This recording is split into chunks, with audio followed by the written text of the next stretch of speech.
নমস্কার। আমি আমার সুখের ঘর জ্যোতিষ অনুষ্ঠান নিয়ে চলে এলাম। আমি আজ যে বিষয়টা নিয়ে আলোচনা করব সেটা হলো রাহুর কুপ্রভাব। এখন জন্মছকের কোন ঘরে রাহু কিভাবে থাকলে কুপ্রভাব ফেলে, রাহুর সাথে অন্য কোন গ্রহ যদি একই ঘরে থাকে কি প্রভাব হয়, এগুলো নিয়ে তো আলোচনা করলে জ্যোতিষের ভেতরের আলোচনা হয়, সেটা যারা জ্যোতিষ চর্চা করে তাদের পক্ষে সুবিধা। কিন্তু একদম সাধারণ মানুষ যারা, তাদের জন্যই আজ বলছি। ওইটা নিয়ে আমি পরবর্তী প্রোগ্রামে আলোচনা করব, জ্যোতিষ বিষয়ের যেটা। এখন সাধারণ মানুষ বুঝবে কি করে যে রাহুর কুপ্রভাব চলছে।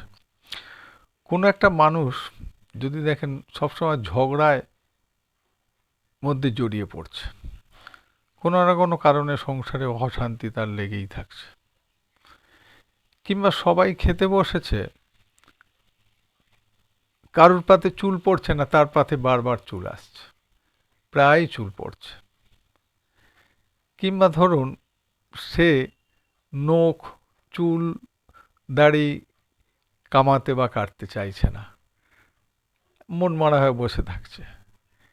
তার ধরুন ইলেকট্রনিক্স দ্রব্য তার কোনো থাকলে প্রায়শই খারাপ হচ্ছে, কিংবা কোনো মূল্যবান দ্রব্য মাঝে মাঝে সে হয়তো হারিয়ে ফেলছে। এই সমস্তগুলো যে লক্ষণ যদি পান, তাহলে বুঝতে হবে যে তার রাহু আস্তে আস্তে খারাপ হয়েছে বা হচ্ছে। আরও একটু খারাপ হলে দেখবেন সে নেশায় জড়িয়ে পড়বে, মদ গাঁজা বা অন্যান্য নেশায় জড়িয়ে পড়বে, এবং তার সঙ্গ বা সঙ্গী যারা থাকবে তারাও কিন্তু ভালো থাকবে না। তারা একটু মানে খারাপ সঙ্গীর সঙ্গে সে জড়িয়ে পড়বে। সমাজের যারা আহ, মানে সুস্থ মানুষ নয় তাদের সঙ্গে সে জড়িয়ে পড়বে এবং তার দুর্নাম হবে।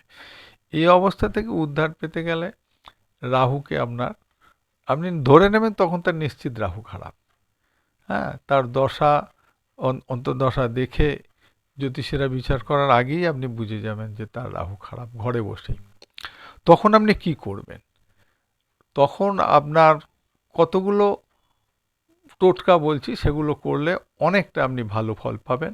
যেমন প্রথমত, যে ব্যক্তির রাহু কুপ্রভাবে ভুগছে তাকে সপ্তাহে একদিন বলবেন বাথরুমটা পরিষ্কার করতে।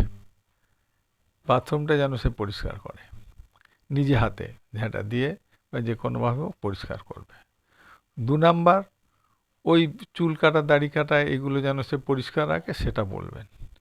৩ নাম্বার, বিছনায় যেন একটা ময়ূরের পালক রাখে বালিশের তলায়।